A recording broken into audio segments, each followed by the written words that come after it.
Welcome to the Old Time Radio Westerns. I'm your host, Andrew Rhines, and I'm excited to bring you another episode absolutely free. This episode is just one of over 80 episodes we release monthly. Now, let's get into this episode.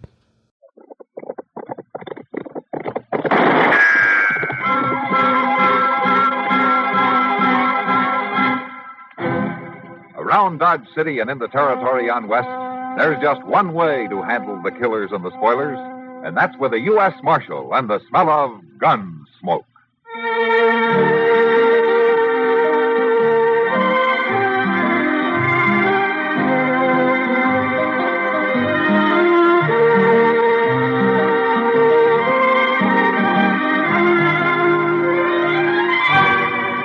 Gunsmoke, starring William Conrad. The story of the violence that moved west with young America. And the story of a man who moved with it. I'm that man. Matt Dillon, United States Marshal. The first man they look for and the last they want to meet. It's a chancy job, and it makes a man watchful. And a little lonely.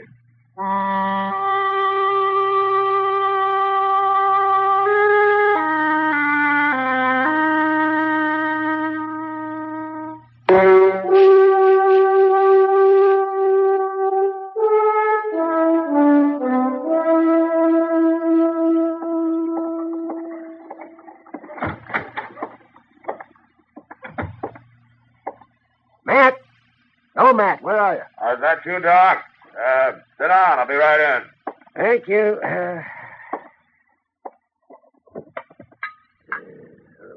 Coffee.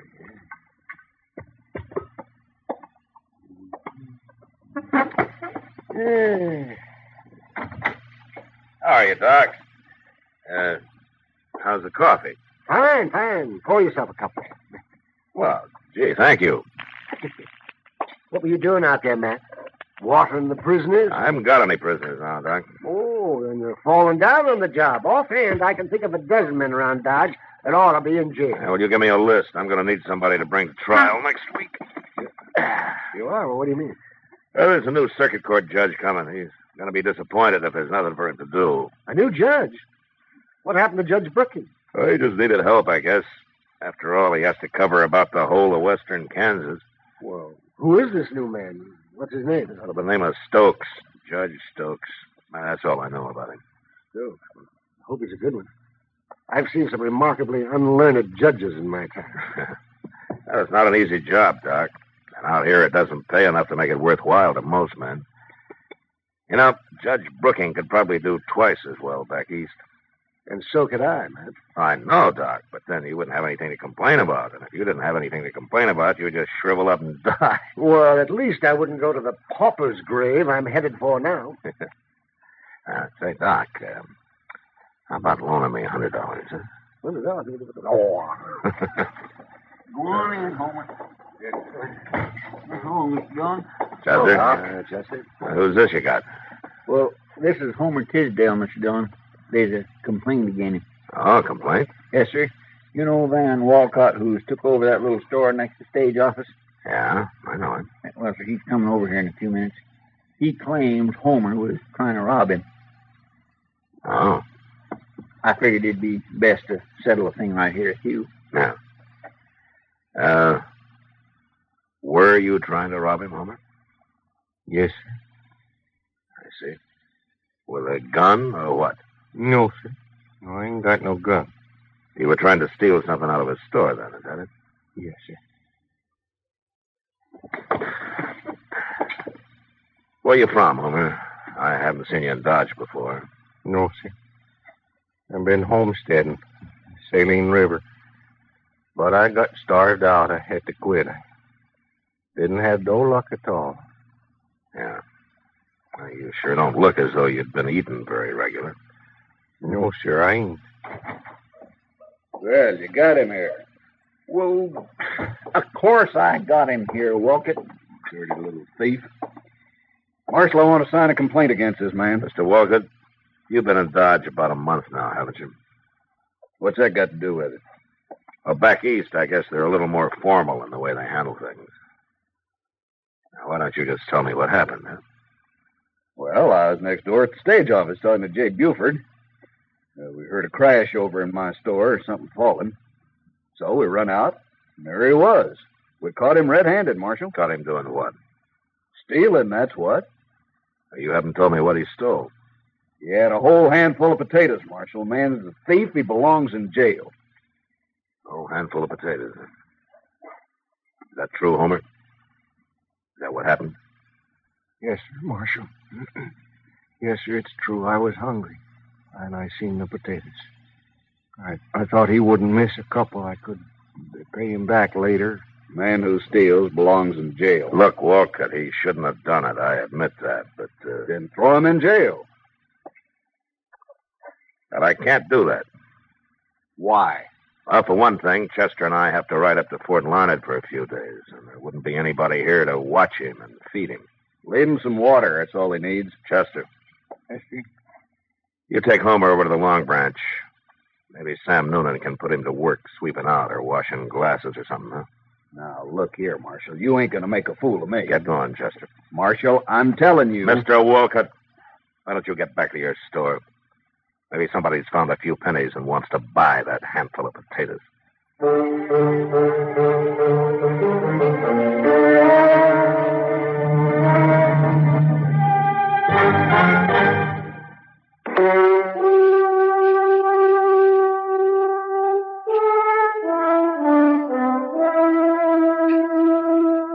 Doc was right. There probably were a dozen men around Dodge that should have been in jail. But if the law was going to start locking up men like Homer Tisdale, I figured they wouldn't need me to handle the job. At least that's what I thought on the way to Fort Larned. It was 4 days later when we got back, and I found out different. We were riding up Front Street past the stage office when Jay Buford, the stage company manager, and Van Walcott spotted us and started yelling. I had Chester take my horse while I got down and went over to see what they wanted. Oh, you come back just in time, Marshal. Done what I said, it wouldn't have happened. I was just telling Wolcott. If you didn't get back today, we'd have to do something ourselves. What's the trouble, Buford? Murder. Murder and robbery, Marshal. Right there in the stage office. Charlie Reynolds is dead and $10,000 is gone. Happened this morning. Hold up. It was about 8 o'clock, Marshal. And I'd just opened up my store and gone into the stage office to say good morning to Jay. He was standing there talking to Charlie Reynolds, and, well, I no sooner got inside than the voice out back yelled at us to throw up her hands. And we did, too. And then this gunman come forward wearing a mask. He knew right where the money was, too. I had it in the treasure box waiting for the stage to go north, Marshal. And this gunman opened it up. It was all bills. And he scooped them out into his pocket. And then he stood there, Marshal, and he told us not to try to follow him. And then before we could even move, he pulled the trigger on poor old Charlie Reynolds and killed him. Just like that. No reason at all. You didn't follow him. He got away. What? Now, who's going to follow a killer like that? We ain't crazy. Any idea who it was? You bet we do. Who? That mask. That didn't hide nothing. Well, who was it? Homer Tisdale. What? Just as plain as day, even if he hadn't spoke. Homer ain't so meek as he looks, Marshal. He's a killer, that's what he is. All that other's just pretending. You should have put him in jail first off. Any idea where he is? He must be halfway to Texas by now. But you better find him, Marshal. Yeah.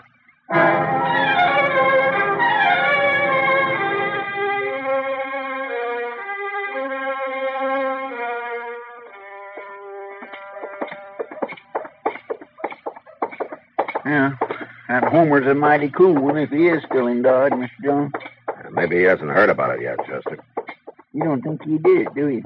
Well, we'll ask him if he's in here. There he is, sweeping out back them tables. Yeah.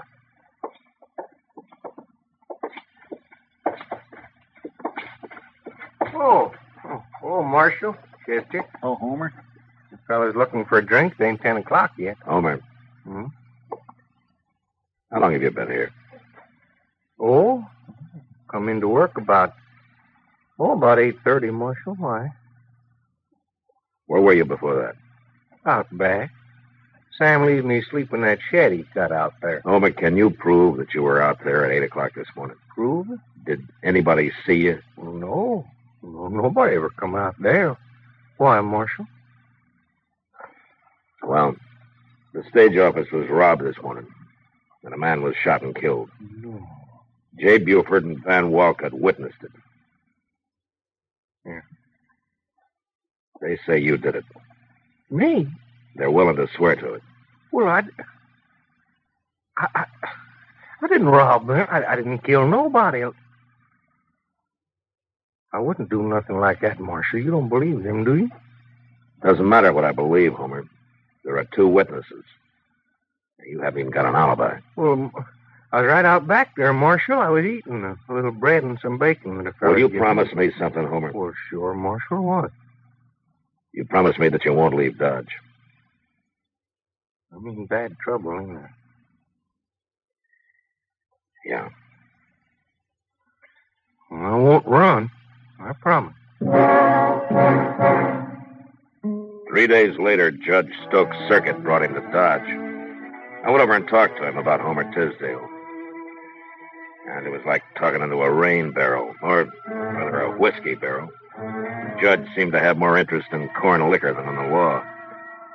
And all I could get out of him was that a jury would have to decide the case.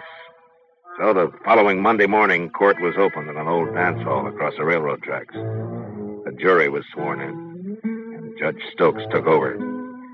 First, he put Van Walcott on the stand, and then Jay Buford. Chester and I sat with Homer and watched. Marshal, something I don't understand. What, Homer? Well, that judge, he'd been talking to Walcott about me. Now he's going to talk to Buford. Is he going to ask me anything? Well, sure, Homer. He'll put you on the stand, but you'll have your lawyer to help you. What? Look, that man's sitting right over there. Oh? He's the lawyer that the judge appointed to defend you. Oh. Well, how can he help me? He ain't talk to me. He won't know what to say. Oh, he will talk to you, Will he? Homer. I guess there's no hurry. Mr. Dillon, I never seen that lawyer before. Did you? No, he's a stranger to me, Chester, but Judge Stokes seems to know him. I swear, I don't understand why they ain't no prosecutor. Prosecutor, Chester. All right. But I asked the judge about that, and he said that there's no need for one. Evidence now pending before Guess he knows what he's doing. promise to Yeah. tell the truth, the whole truth, and nothing but the truth, so help you God. I do. Now, Mr. Buford, we've heard the testimony in detail from Mr. Wolcott. So to speed things up a little, I'll just ask you a few questions. Yes, sir. You were at the stage office when the holdup took place, right? That's right, Your Honor. You saw everything Mr. Wolcott saw. That right? Yes, sir. The bandit came in, took $10,000 in bills out of the box, then shot and killed, what's his name? Charlie Reynolds, Your Honor. Charlie Reynolds. All right, Mr. Buford. Now, I want you to tell the gentlemen in the jury who that bandit was. It was Homer Tisdale, Your Honor. Homer Tisdale? How did you know it was him? Well, he had a mask on, but it didn't really hide nothing. It was him, all right. Besides, it was his voice, plain as day. Then you knew him before? Sure. The day we caught him robbing Wolcott's store. He's been a thief ever since he come to Dodge. Oh, now, look here. Your Honor. You're out of order, Marshal. But, Your Honor, he's giving the jury a wrong impression of this man. Now, believe me, he You is. sit down, Marshal, or I'll hold you in contempt. Your Honor, don't you understand? All right. There. That's better. The jury is competent to judge the evidence, Marshal. All right, Mr. Buford, you may step down. Yes. We'll now hear from the defense. Take over, Mr. Ship. Oh, but Marshal, you didn't talk to me, didn't ask me nothing. You said you would. Just wait a minute, Homer. We'll see what your defense says about it. May it please the court and the gentlemen of the jury, you've heard the evidence. I rest my case. What? Marshal? That ain't no defense. What does that mean, Marshal? He's sitting down already. Marshal? He can't do that. All right, silence. Silence in the court. Silence. The jury will retire to consider the evidence, and it'll return with its verdict in, say, half hour. And it better be the right verdict, or I'll hold you all in contempt. Now, get to work. Marshal, I don't understand, Marshal. I thought a man had a right to say something for himself. Yeah, so did I, Homer. And that defense feller, he didn't help none. Where's the judge going now? Outside for a drink, I expect. Well, what? You wait here with Chester. Will you talk to him, Marshal? Tell him I didn't do it. I'll be back, I Homer. didn't do nothing.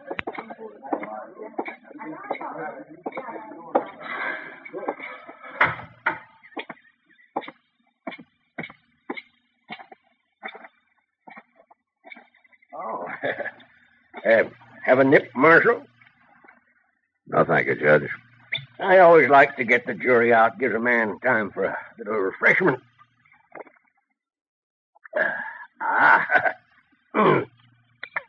That's good corn you make here. Yeah. You know, Marshal, I'm a drinking man, but I've never been drunk in my life. Never once. Well, that's fine, Judge. Marshal, I'm sorry I had to sit you down so hard in there, but a court's got to be run by one man or it'll get out of hand. I know. I've seen it happen. I've seen some things happen in court, too, Judge. I never saw an accused man not get a chance to defend himself before. Well, you heard the evidence, Marshal. What defense could he make? It'd be just a waste of time. I see. I want to get this trial over with. I got to take the train up to Abilene at midnight. That doesn't give me much time to see Dodge, does it? No, I guess it doesn't. In fact, a half hour's too long for that jury.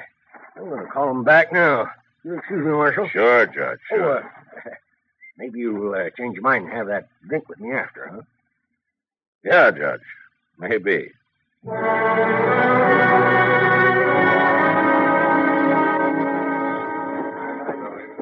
Well, he sure didn't give that jury much time, did he, Mr. Dillon? No, he didn't, Chester. Marshal, what do you think they'll say? They haven't much choice, Homer. Well, gentlemen, have you reached a verdict? We have, Your Honor. Let's hear it.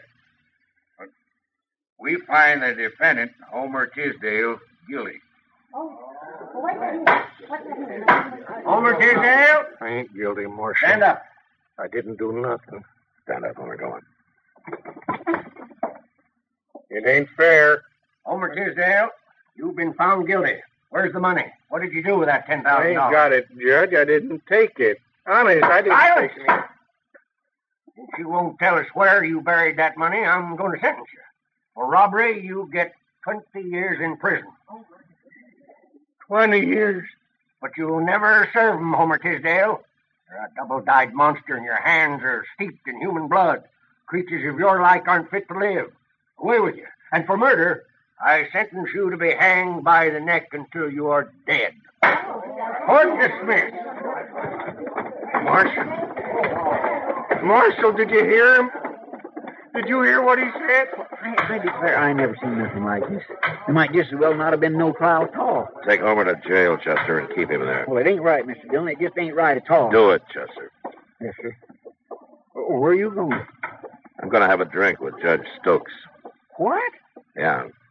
We're going to become real good friends.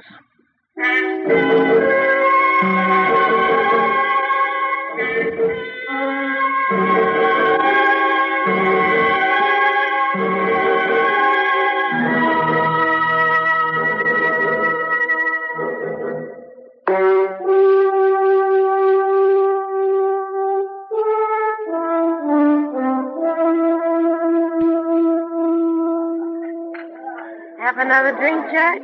No more, Miss Kitty. I've got to be going. Ah, pour him one, Kitty. He's got an hour yet before his train leaves. Have me a Judge. Sure. You'll have another, Judge. There you are. You can't sit around a whole hour without a drink. I told you, Aren't you enjoying yourself, Judge? Oh, it isn't that, Miss Kitty, but, I haven't been alone all day long. Well, it's been my pleasure, Judge. I don't often get a chance to be with a man like you. I know, but Sure. there must be things you have to do. I just don't feel right taking up all your time this way. Oh, don't worry about him, Judge. People don't get really serious about breaking the law around here until after midnight anyway. That's right, Judge. I'll tell you what I'll do. I'll put you on the train, and then I'll get to work, huh? No, I don't want anybody to put me on the train. Well, it's less than an hour from now. Marshal, I insist I go alone. I'm going to leave now. Well, it doesn't take that long to get to the depot, Judge. I want to walk around at first by myself. I like being alone sometimes. Well, everybody does. Oh, okay, Judge. Sure, I understand. You go on alone if you want. Well, I'm grateful to you, Marshal, for all you've done. Well, it was a pleasure meeting you, Miss Kitty. Well, goodbye, Judge. Look me up when you come back. Of course. Goodbye. Goodbye, Marshal. Goodbye, Judge. Goodbye. Let me know when he gets out the door, Kitty. I will. I don't know what this is all about, Matt, but I hope I did what you wanted. You were a big help. Got pretty tiresome till we came in here. There he goes. You better hurry if you're going to follow him. Yeah, I'm going to pick up Chester first. I think I know where the judge is going. I'll see you later, Kitty. Yeah, sure, Matt.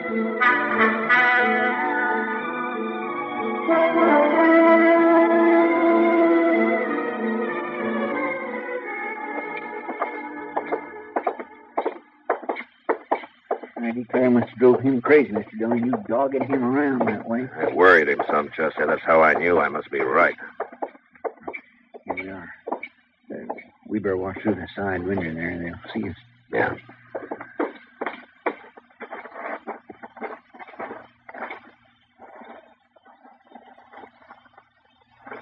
Can you see anything, Mr. Dillon? Yeah. They're in there, all right. Judge Stokes is with them. All right, come on. We'll walk right in the front door.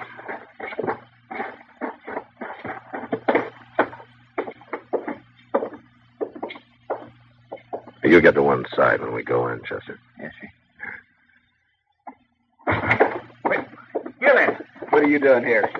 I thought you wanted to be alone, Judge. Shoot him. Shoot him, I tell you. He knows. Now, Buford, walk it. Which one of you is going to shoot me? Now, one of you must have a gun somewhere. You shot Charlie Reynolds. No? Then get your hands up while we search you. I got a gun, Marshal. Here. I'll give it to... Get his gun, Chester. It's still in his pocket. Tell me, Judge, how much money did they give you out of the $10,000?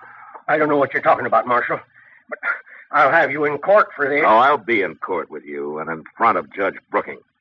You know, you overplayed your hand today, Judge Stokes. You and that bought defense lawyer, and I'll find him before the night's out. You wouldn't dare arrest a judge. Whoever heard of such a thing? Well, now, I guess maybe a judge is a pretty important man, isn't he? He certainly is. Yeah. Well, I tell you, since you are the most important man here, I'm going to give you a cell by yourself. You can have Homer Tisdale's. He won't be needing it anymore.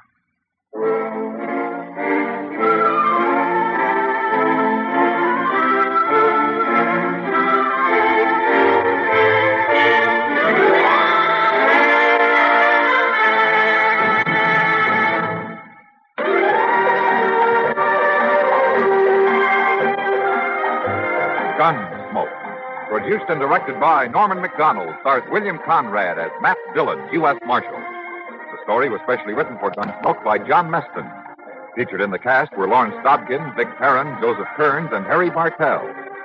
Harley Bear is Chester, Howard McNear is Doc, and Georgia Ellis is Kitty. This is George Walsh inviting you to join us again next week for another story on Gunsmoke. Over the CBS Radio Network.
This has been a presentation of OTRWesterns.com, and we hope you enjoyed. Please take some time to like and rate our shows in your favorite podcast application. Follow us on Facebook by going to OTRWesterns.com/Facebook. Subscribe to our YouTube channel by going to OTRWesterns.com/YouTube. And send us an email, podcast@OTRWesterns.com. You can call and leave us a voicemail, 707-986-8739. This episode is copyright under the Attribution Non-Commercial Share Alike Copyright. For more information, go to OTRWesterns.com/copyright. Have a great day, and thanks for listening.